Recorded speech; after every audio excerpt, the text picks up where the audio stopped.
Hmm? Maybe. Not sure. Live. Oh God.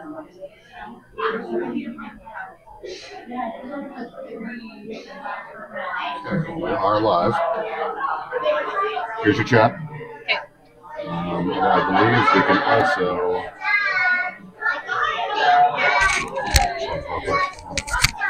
Before we get too far here. Test. Didn't work.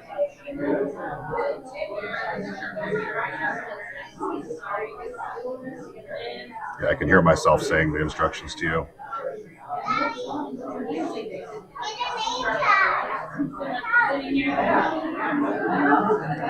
My God, yes, it's loud enough. All right. It dawned on me that we got no audio coming out of that thing. Can you help me figure it out, or do you want me to look at the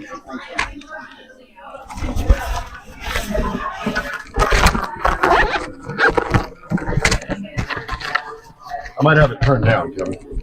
Let's see. Maybe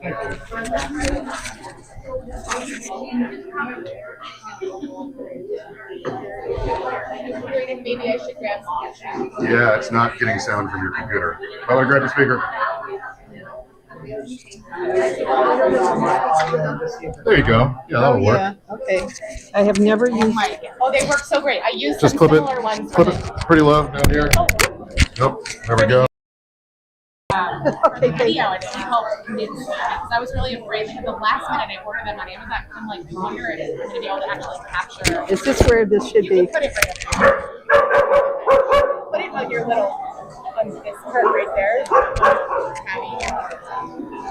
No, other way. Oh, yep, that worked. Did that work? Yep, that worked. Okay. Yeah, but it made a huge difference. Like It didn't separate the sound for those interviews that we did for the video. So Oh, otherwise, cool. it would have been like the iPhone. Yep. All right. Hey, hi, everybody. Can you hear me? Am I on? They can't hear you in the room, just online. Oh, is that? Still it? got to project. Oh, I do. Okay. All right. It's 7 o'clock. It's actually 7:01. So we can start any time if, I know some people are looking at the board. We can also pull out more chairs if we're short on chairs. So glad to have everybody turn out tonight. This is great. You got me on welcome. Okay. We're going to do this meeting tonight a little bit differently. I'm going to go through some of our regular Friends of Madison Park business and events, and we'll talk about a few of those things. And then we're going to turn it over to really discuss a potential renovation of the bathhouse and a restoration of our beach area. So first item on the agenda is our budget, but our treasurer can't be here tonight. There was a family issue and illness, so she's not here tonight. So I promise next month we will have the 2025 budget laid out for everyone. And just so everyone knows, we're in great shape this year, but she just couldn't make it at the last minute. So we have a lot of great events coming up over the summer, and the first one that is on the agenda is the garden tour. Kip White, do you want to come up and talk about the garden tour? So this will be this will be our second year of having a garden tour. As you can see, it's going to be on Saturday, June 7th. Why doesn't she? She didn't have one. Okay. She does. Oh, you do have Yes, I one? do. Oh, okay. Okay. I don't know if this is working or not. Hold It's it for the here. live stream, Hold not it there. for Okay. the room. Oh, it's for the live stream. Okay. Anyway, it'll be on June 7th. It's going to run from 10 until 3. I think we have, how many sale tickets did we already have on sale? We probably sold 150 tickets. Yeah, at this well, we'd point. love to yeah. double that. We've got 13, 14 houses ranging from a waterfront right by the park by the tennis club all the way down into Canterbury. So we've kind of tried to group them. Last year was wonderful. I think we had about 300 people come through last year, so we're hoping to have the same. So yeah, tickets are $20. Please sign up, get a ticket. If you don't get one, if you don't buy them beforehand, the check-in is going to be at the Bank of America on that morning, so you can come in and you can buy one then. So please come, tell your friends, bring friends. Last year we had people from like Sammamish and West Seattle and Magnolia. I mean, they came from all over. So it's not just our area, it's for everybody. Thanks. Yes. We need more. We need more volunteers. We definitely need more. And yes. And if you and if you volunteer, we'll give you a free ticket so you can go and see the other. The way we're doing the volunteers is we've broken it up in, since it goes from 10 until 3, we broke it up into 3 different volunteer sections for 2 hours each. You just kind of host one of the gardens, stand in the front or in the back, just to be an eye on the house while people are coming and going. We'll give you free tickets. If you want to bring a friend, and you can get you on the same house, and then you can go and see the rest of the gardens. It would be a fun way. I think June 7th, good weather, let's hope. So yeah. And another question. Okay. And you don't need to know anything about plants, but if you do, all the better. So following the June 7th garden tour, our July event is the Children's Parade and Picnic, backed by really popular demand. And Marianne and Grace will fill us in on that. There's not really an exciting image on the screen, so I don't know where to go here. Got it. Okay, don't mind us on our phone here. So for those of you who are not familiar with it, this will be on July 12th. It's a Saturday, from about 11:45 to 2 in the afternoon. Should be good weather. So far, we're on track with planning. So we've secured permits. We've notified the neighborhood along the parade route, and confirmed sponsors with Neil Kelly, Red Wagon, McGilvra's, and the Junior League. We're always open to more sponsors. So if you know of any, please let us know.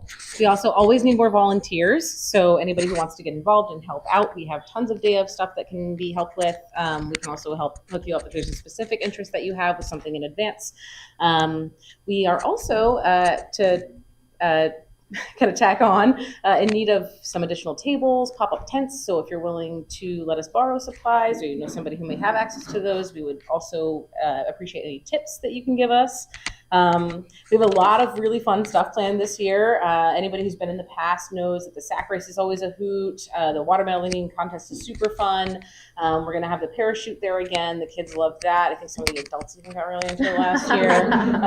The tug of war also really fun. Then Red Wagon is also going to be bringing some hula hoops and cornhole down for us. We're going to have face painting again, and lots of food and snacks for everybody. So we're going to have hot dogs, popcorn, cotton candy. Bamboo Tie is going to be bringing some food for us. So lots and lots of really great fun to be had for everybody. And likewise, if you were there last year, or if you had any feedback that you have not yet shared, please feel free to reach out and let us know. Open to any and all feedback. If you are interested in getting involved, we do need volunteers. Always. It is actually really fun. Even just an hour of time would be appreciated. And the next meeting is on June 9th. So if you're interested, please reach out to either Octavia or ourselves, and we're happy to get you involved. Yay. Thank you. The One Seattle plan. So I don't know if everyone is familiar with the One Seattle plan, but it is the city's move to increase density in Seattle. And we have been involved, Madison Park is one of the designated neighborhood centers, which in essence we kind of already are, because we have a thriving business community, we have a walkable community, we are working on having, a community gathering place. Density is coming to Seattle, and we need extra housing, and we are not fighting that at all as a neighbor. But we are working with the city council. Joy Hollingsworth has come and walked the neighborhood with us. We have had the Office of Planning and Community Development come walk the neighborhood with us. And I feel like and the Seattle Public Utilities, because we want to be sure that our beaches are safe, and if additional housing is going in, that we have the infrastructure to handle the additional housing, and that we don't lose our trees too much and we don't lose the character of Madison Park. I do feel like we are connected to all the right departments at this point. Joy Hollingsworth is planning on coming to speak to our community. I don't have a date yet, but that would be a wonderful meeting to be able to come and tell her your concerns or your pluses in the process, because they, over the summer, will be deciding the boundaries of the neighborhood center. And then from after September, probably till December, they'll be working on the height designations of the buildings within the neighborhood center. So one last little thing is, at the end of May, the state legislature has required that any single family resident lot could be, if a developer wanted to come in, could come in and build 4 units on that lot. That is the state law at this point, and it is going to be adopted by Seattle, as it has been adopted by every major city in the state of Washington. That does not control height, it does not control setbacks, and it does not mean that a developer has to come in and build 4 units on a lot. But just so you know, this is sort of the schedule we're looking at. We are updating our website so that information about the One Seattle plan will be on there and kind of at your fingertips, the timelines and what is going on. So. Can I ask if you know, we have here in the Madison Park area some small lots like 3,600 square feet, some that are 5,000 square feet, and some that are 7,200 square feet. Right. And they're kind of mixed up. Does that 4 units apply to even the small one? Yes. Yes. To the smallest, yeah. I'm going to keep, but if you want to talk more, come to me afterwards and we can talk a little bit more about what I know. Next, this has been the 2 months of community cleanups, which has been great. And basically, we all want to say thank you to the volunteers. We've had a cleanup right around this building, Friends of the Park. We are now partnered with the Parks Department. Friends of the Park did a cleanup around the bathhouse. We had last weekend the spring cleanup. Thank you, Nancy and Ann, for leading that. We've had cleanups, work parties down at the street end parks, Prospect Preserve, Highland, and the Beaver Sanctuary. So we're off to a good start on all our parks, our street ends. And also you may have noticed now that the planters along the business area, that we're starting to get in the summer plantings. And there is a new planter that has replaced the cobblestone one. And it is going to be filled with flowers. We're just putting that together. And I also want to thank Jacobson Landscaping Service, Kevin and Audrey. They take care of Triangle Park now for us, and they take care of all the trees and the planters. So, the farmers market. I don't have an answer for you tonight. I was hoping I would, but I was in contact with SDOT today, and they will let us know if we're moving ahead with the farmers market at the beginning of next week. So have to just leave it there. Music in the park. We're ready to go with music in the park. So. Hi everyone. Yes, we are. The committee is diligently working on getting ready for music in the park this summer. That will be each Thursday of August, starting August 7th. So that's the first Thursday. So there's 4 Thursdays this year. We have secured our permits. The committee just got through. Took a different approach this year to selecting our bands, and so we invited bands to submit applications, and so we got to review a full swath of really talented bands, and we just finished selecting our bands for this year, which is really exciting. We're working on finalizing all of our sponsors. We've already got some really great sponsors lined up. And so in the next week or so, we're hoping to get the posters out, which will have information on the bands and information on our sponsors. As a reminder, Music in the Park runs 6:30 to 8. We recommend that you stop by one of our lovely neighborhood businesses to pick up some food, have a nice picnic. Usually the weather is lovely, knock on wood. But it's a really fun event every year. Get to see your neighbors, get to just kind of relax in our beautiful park and enjoy some music. So we're really looking forward to it. And it's free. And it's free. And if you want to volunteer, we would love more volunteers. You can join the planning committee, or we also need day of volunteers who will help us set up manning the tables or sitting at the tables and help with cleanup as well. Thanks.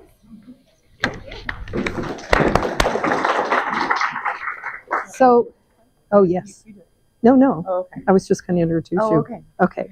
And then the next event in September, so we've gotten through June, July, August. September is our Party for the Park. And Becky Vober will tell us about that. I didn't visit you with more talking. We had a great time at Party for the Park last year. It was a really fun night.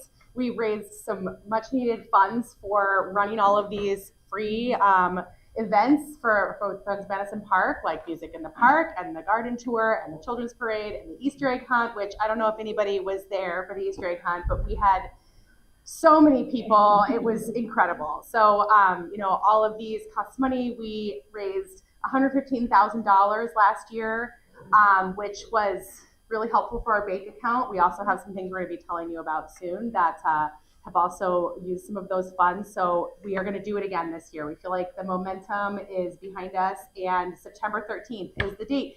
We did have the opportunity to try a new venue this year.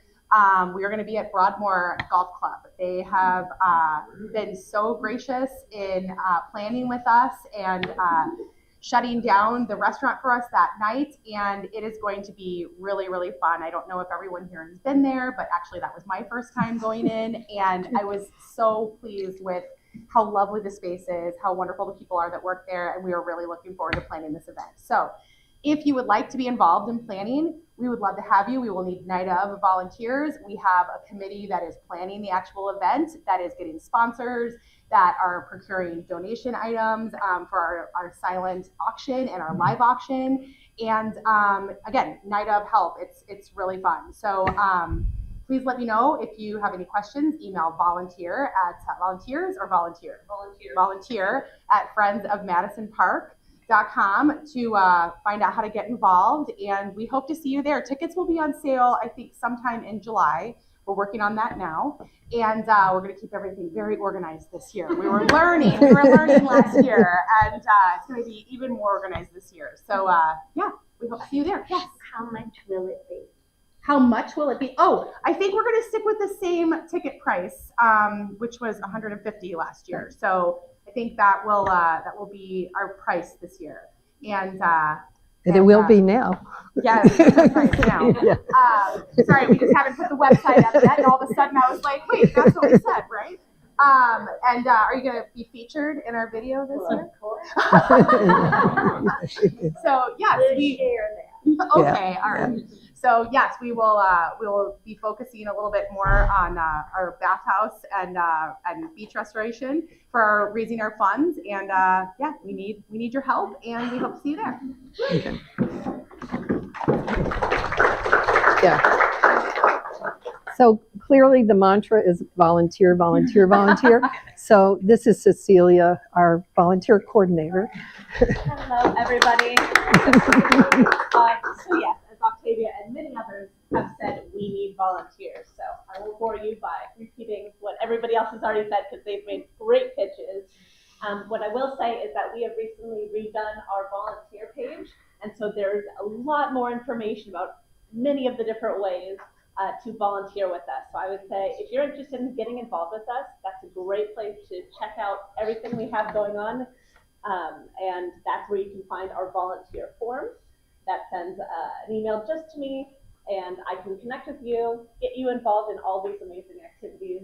Whatever piques your interest, we have so many amazing things that are going on. One of my favorite part of this job that I've taken on is I can be a part of all of these meetings. And Hardly anybody ever says that. I love meetings. And all the amazing people that have been getting involved, and Becky, you used the word momentum, and that's, I think, what we all really feel as Friends of Madison Park is getting some incredible momentum. And so if you'd like to be part of that momentum, there's so many ways to get involved with what was mentioned before, and also what these awesome guys have created for us. There's so much we can do for our community. So let me know if you want to get involved. Thank you. Okay, now we're going to shift gears. And tonight, as I said, is a little bit different format than we have ever done before, because we're really going to focus on the bathhouse renovation and beach restoration.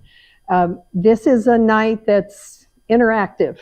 This is our night to brainstorm with our with our architectural team. So I'm just, thank you. So one thing I would ask is that, can you hear me okay? Okay. Can you all hear me okay? If you could just hold questions or comments until the end of the evening, actually, if we do it as a group, because we are going to break up. There are boards throughout the room. You'll meet, we'll have the architectural team introduce themselves here in a few minutes, but really it will be helpful to hear from them before we field questions and comments, and you get a chance to look at the different boards and explore it a little bit more. I want to give just a tiny bit of background here too, and then we'll launch in. When we started Friends of Madison Park in April of 2023, we met at McGilvra's because we didn't know where we could meet, because there's not a gathering place in Madison Park that's specifically for the community. And we met at McGilvra's, and about 80 people showed up. And I wish we could fit 80 people in here, but we could hardly fit 80 people in McGilvra's either. But one of the things we were asking of the community was, what's on your wish list? What would you like the neighborhood association to be exploring? And obviously the events that we've been talking about, let's bring back, the Easter egg hunt, let's bring back the children's parade and picnic. But there were also sort of long-term projects, and high on the list was, can we have a gathering center? Can we have a place where we go take yoga classes, take art classes, can we have a gathering where we can have parties? Can we do things like that? And for all this that this neighborhood offers, that is something that has been difficult to make happen in our own neighborhood. So I will say the preschool has been phenomenally generous to us and letting us do these neighborhood meetings. And we had the speaker series here. The Pioneer Museum has been phenomenally generous to us and let us do the Little Beats concert series during the winter. But we started the process of looking at what's the feasibility of creating a gathering place for the neighborhood. And in that process, we sent out a survey. I don't know if we're going to do the history. We're going to do the history first. He always tries, so let's do the history first. So you're going to cut me. You go. Long before Madison Park had a name, the Duwamish people lived along these shores, fishing, traveling, and thriving for thousands of years. In 1864, Judge John J. McGilver purchased 420 acres along the shore and built Madison Street, connecting downtown to what he imagined would be a peaceful lakeside retreat close to the city. In 1916, construction of the Montlake Cut lowered Lake Washington by nearly 9 feet, revealing new shoreline that would become Madison Park Beach. Responding to the growing popularity of the area, a modest bathhouse was constructed in 1919. However, it was during the Great Depression that the bathhouse took on new significance.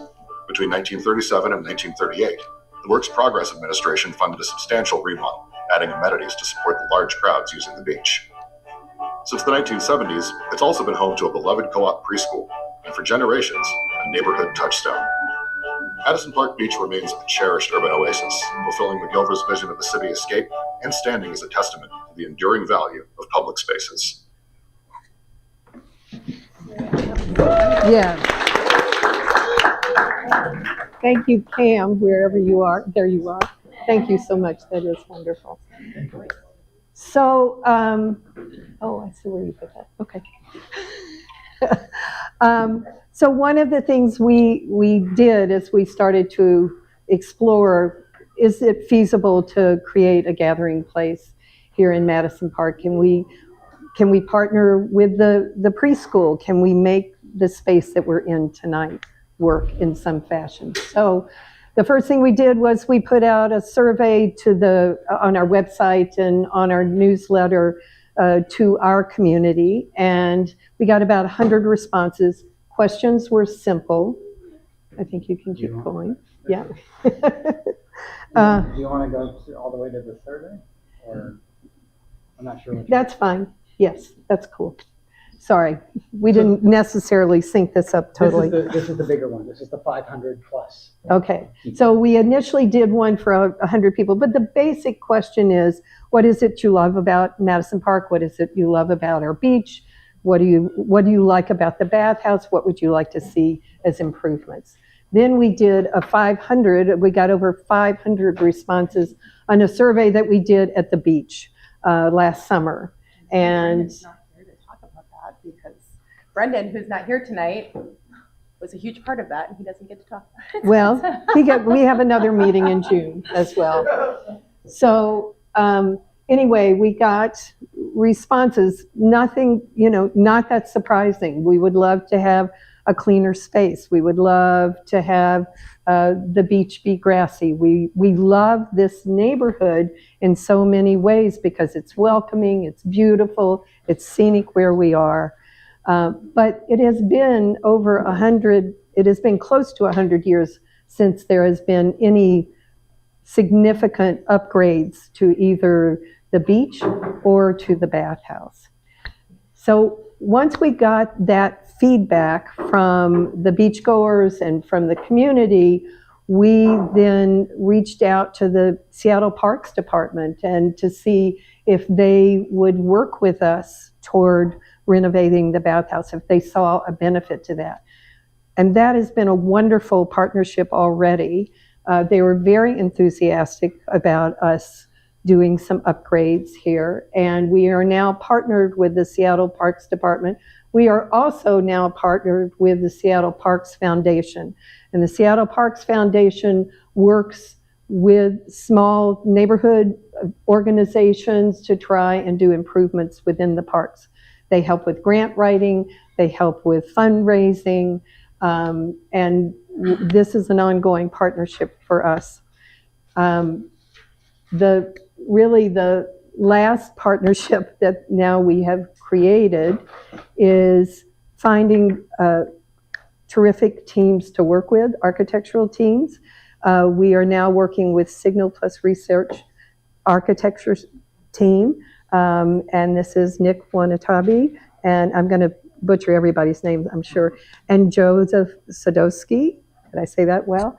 And then we have also partnered with Anchor QEA, Anna Spooner, who's standing in the back, and Ariel, and I can't remember all your last name, I'm sorry at the moment. But we have been meeting with them, and they really want to meet with you. That's kind of where we are, to start the notion of let's work together will this work? This is definitely the beginning of a long process.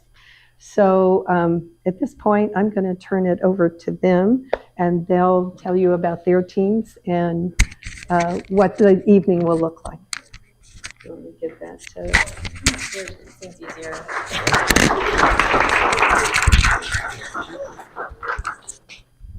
Hi, everybody. We are really looking forward to talking about the Madison Park renovation and shoreline restoration. Louder? Got it. Yeah, absolutely. I'll do my absolute best. So just to orient ourselves, I'm going to give you a brief overview of the schedule and where we are for this particular project. Tonight, we're at public meeting number 1. This is where we talk about opportunities and constraints, analysis that we've done thus far. We're going to share some precedent images with you to kind of get the creative juices flowing on, what might happen with this park, how this might be developed, and to gather feedback. And prior to that work, a lot of work had already been done. This is built upon the conversations, the extensive coordination we've had with Friends of Madison Park, and also we reviewed the online survey that they had just talked about, and done some site reconnaissance, like coming to the beach and understanding existing conditions and such. And so, go back, sorry, there's a little more there. So after this meeting, what we'll do is we'll take the feedback that we get tonight and what we've learned earlier, and we'll develop 2 concept alternatives, and that will be later in May. We'll bring those concept alternatives back to you on June 3rd, and we will review those with you. Get feedback from you at that public meeting, and then we'll develop a preferred alternative from that feedback. Thank you.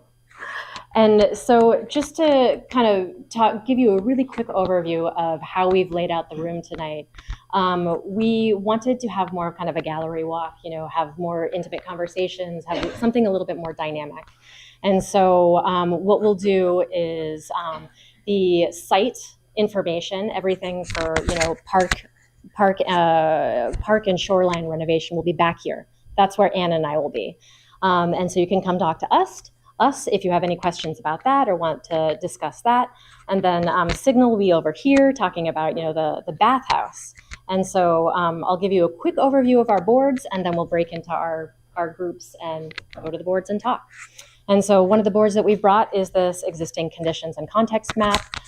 Just like it says, it shows, the existing conditions. It shows both sides of the park on either side of 43rd. Our work primarily is on the beach side. Next. Thank you. And then there's this opportunities and constraints board. This goes over some of, it's so blurry, isn't it? Good thing we have physical boards so you guys can read it when we go over there. But this goes over the problems, some of the issues that we've understood to be key here. And then some of the solutions. These are quite blurry, but what you'll be able to see when we look back there is there's some shoreline renovation images, some shoreline access images, and then overall park connectivity. Next slide, please. And then this is an opportunities and constraints map. The way we've organized this, it digs a little deeper into some of those possibilities and some of the key issues. And so park topic areas are on the left-hand side, shoreline related topic areas on the right-hand side. And so we can hopefully be able to easily go through those. Next slide, please. And then we also have some precedent image boards organized in a similar fashion, with one being park-oriented images and one being shoreline-oriented images. And then I will hand it over to Signal. Oh, absolutely. So we're landscape architects. We're focusing primarily on the site and the shoreline renovation or restoration. A little bit about Andrew. We are landscape architects. Ariel and I are both landscape architects. And we specialize on work on shorelines, on water. We've worked all along Lake Washington and Puget Sound.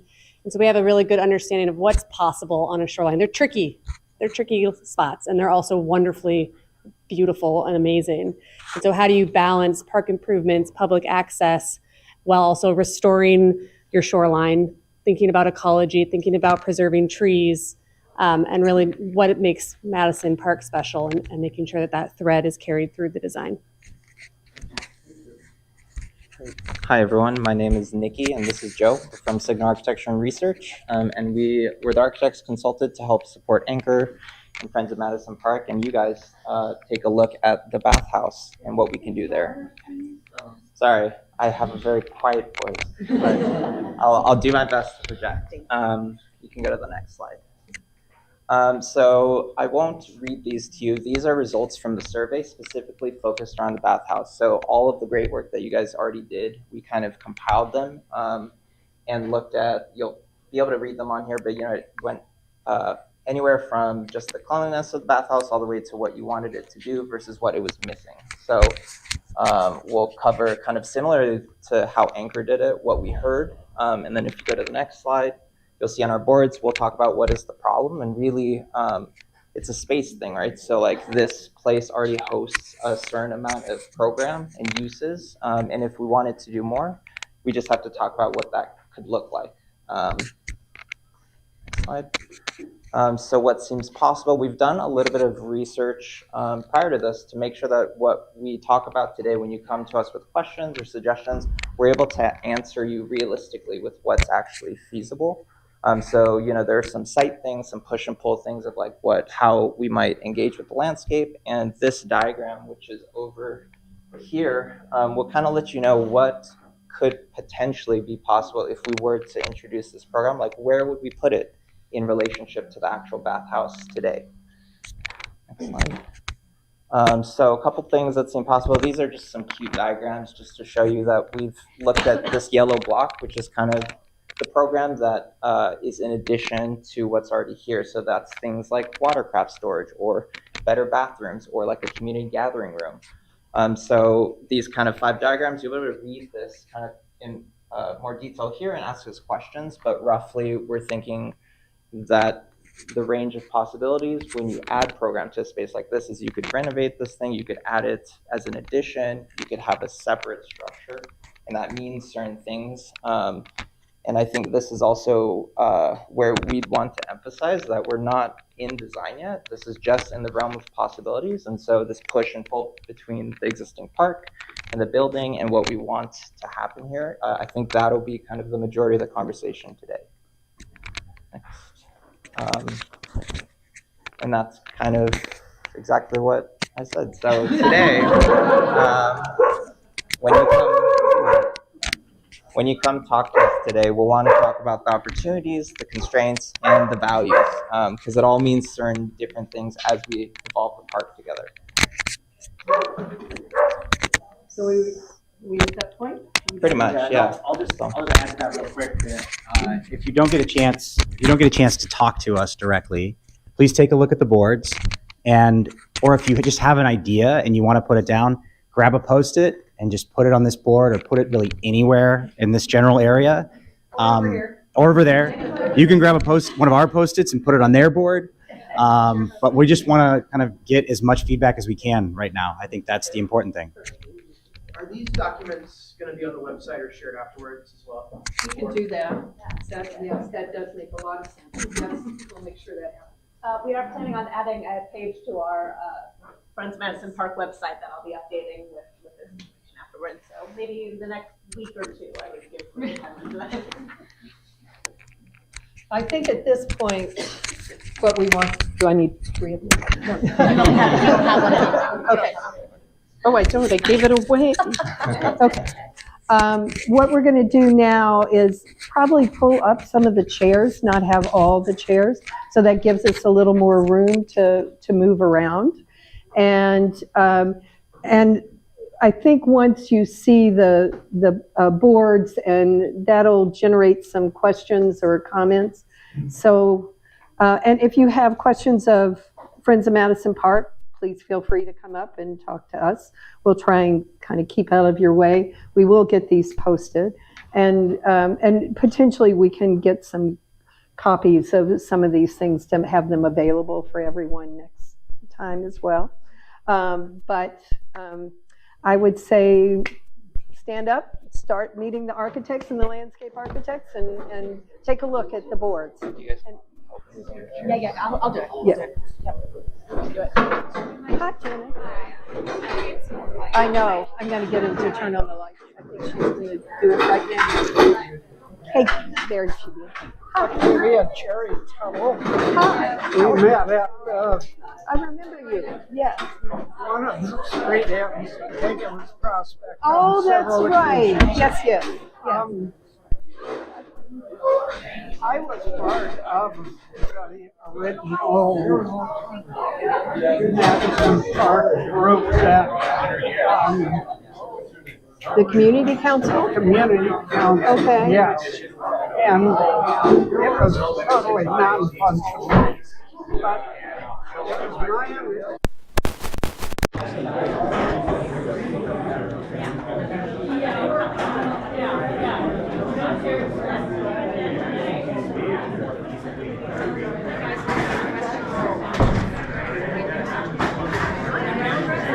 Are you like live streaming?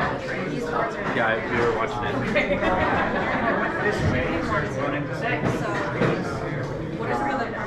All of these images are actually from Washington.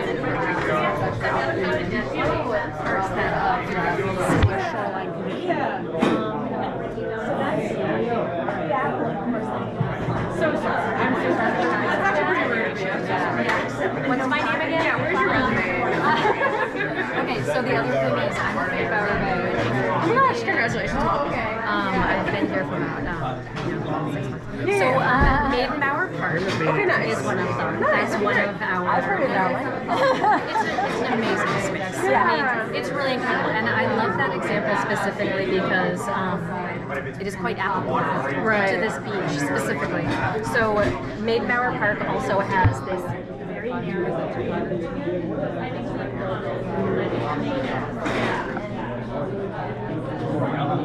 Yeah, so this area is, yeah, sure, go for it, please. This is in an LR3 zone, so low-rise residential, essentially. And so that has a certain height limit, but more importantly, there's an overlay that is called And I don't think we can. Conservation Recreation Overlay. And that limits the height to essentially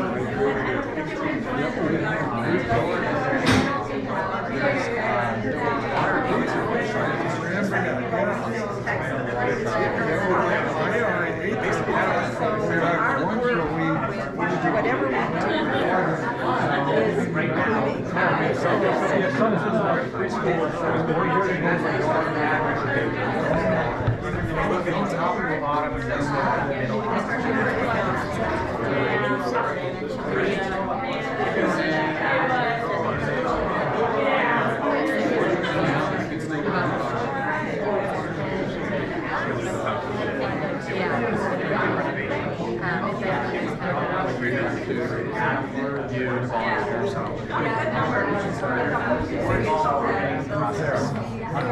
And it was about where the you know, on one floor, which is, I mean, if we're talking wish list and you can write your wish list, we can have one floor for the preschool, one for the match use, and one floor for the playground. So that's what we're working on. They're doing, it'll be interesting for you to see, they're doing.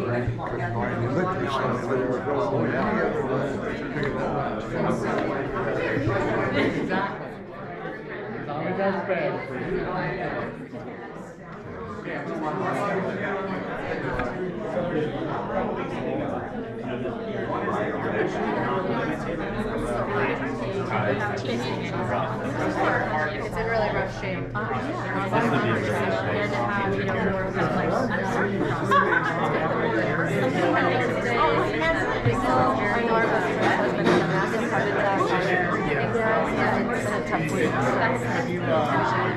and so I understand the cherish and the amount of people that use it. It's about as small as it can be. So that's the thing to think about. We would like to think about the idea of there could be a possibility where you do a structure where you actually can occupy the wall. So that you can very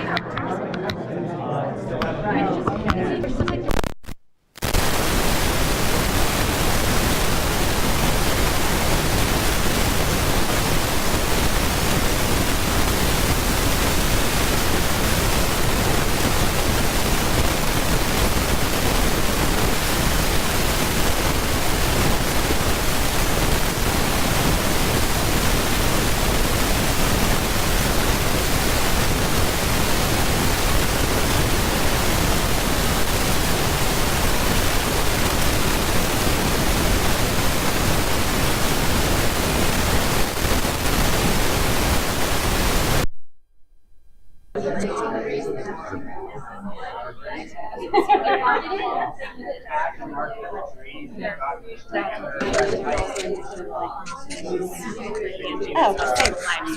Oh, yeah. Okay. Okay, thanks. That are like, you really have to make a big case to, remove that tree. It's great now. Thanks. I mean, like the grass Okay. now, you have to. And so that's going to play into the decisions, right? The big Out oak there, it tree looks that's great out now. here that It's provides a lot of shade in the summer for people who are on this hill. Come back in August. It's a pretty high value Not so tree, great. so I don't think you're going to want to like expand in that direction. Yeah, but everybody wants to. Trees on this side, they Everybody do a lot of wants to shading put for their this building, so they Oh, actually yeah, keep the that's building a little prime time. cooler. I think a grass. So I think there's some decisions to be made around that, Yeah, I and think there any could be maybe trees a of balance, decent size that possibly, you remove, of you have to pulling mitigate the and beach plant back more and having trees some elsewhere more sand on areas. property. There's So not as much that comes lawn into to decision maintain. making as well. Good That question. could be one option.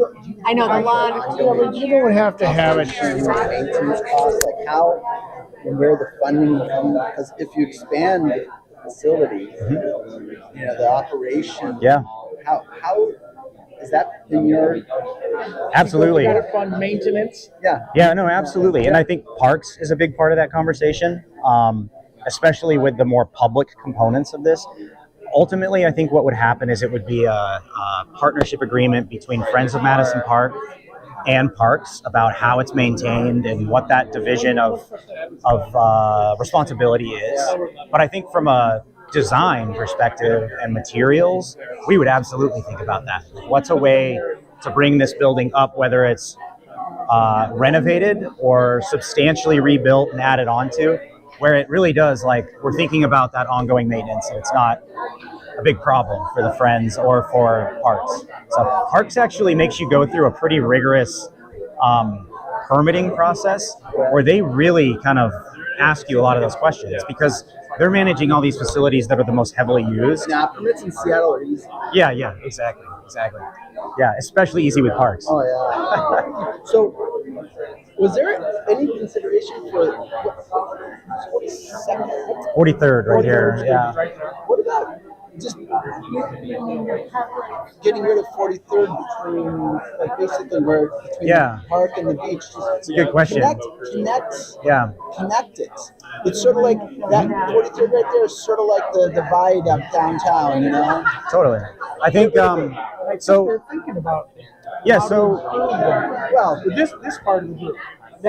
Yeah, you want to ask them that too. But what I can tell you is that one of the things to juggle will be the parking that's there now. Yeah. Like, I think some people might be really sensitive to losing parking down here. The other is fire truck access. So right now, I think that is essentially a fire lane for them to get down here to this structure, to the building across the street, and for them to get out of the streets that are further that way. But that doesn't mean it can't change the type of street that it is that makes it a lot more pedestrian friendly. So there's a thing called like a WooNerf, which is out of Europe. There's some downtown, like Bell Street is essentially a WooNerf. How do you spell that? It's WOONERF. Okay. And I think it comes out of the Netherlands. But it's the idea that like the street can actually be much more oriented towards pedestrians, but still allow cars to go through. So there's traffic calming measures, there's bollards, there's sitting areas, and a lot of those streets still allow for emergency vehicle access. So there's a range of things you can do. That's like, as far as like a whole street takeover and eliminating a street, that's kind of in the middle. And then there's things where you can do raised crosswalks, raised tables, so that cars really have to slow and allow for that connection. So you can change the materials so that it's more obvious that people can cross and things like that. So it's a good question. And I think that's one where people really feel that disconnect between the two sides of the park.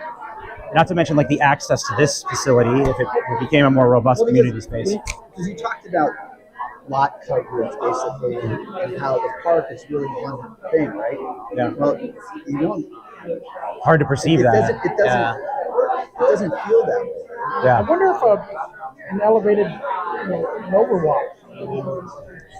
It's also really challenging to get permits to send bridges over roads. So, yeah, I think your best bet. So one of the things we're going to recommend that happens coming out of this feasibility and concept phase is to bring on a civil engineer that is also has like a deep well in transportation and parking study. Because any change of use that you do in this building, if you introduce a community component to it, that's going to require parking, off-site parking, or I should say on-site parking, right? So not on street. Now, I think there's a lot of room for negotiation. Parks would actually go to bat for like, you know what, we shouldn't be taking up park space to do that. But what we have to do is make a case, right? To say there's a tremendous amount of parking here. They may require like a pickup and drop off, like a formal one for the preschool at that time. But those are things that can be accommodated, I think. Well, how to cook the wolf's going to take? He's going to get rid of some parking. Yeah. You know about that, right? No, I didn't know that. So how to cook a wolf? You know Yeah. how to? Yeah, right there, the restaurant. Yeah. Yeah, they've got an application to take over 4 parking spots. Really? For like dining?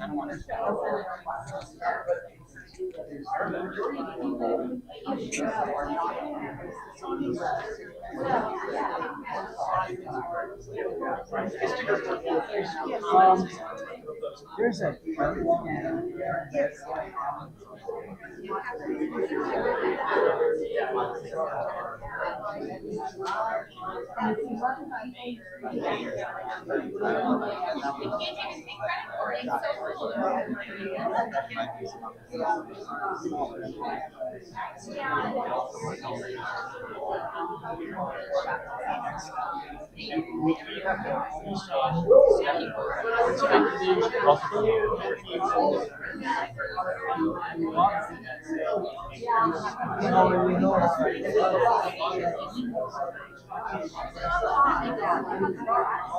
We're just getting started.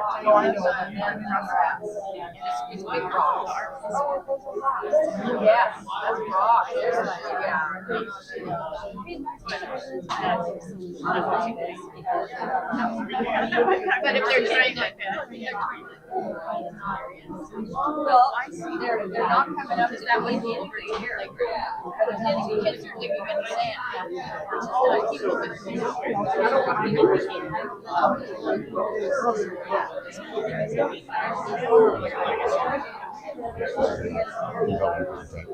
Can you hold this so I don't have a loose beer shot when I go to that?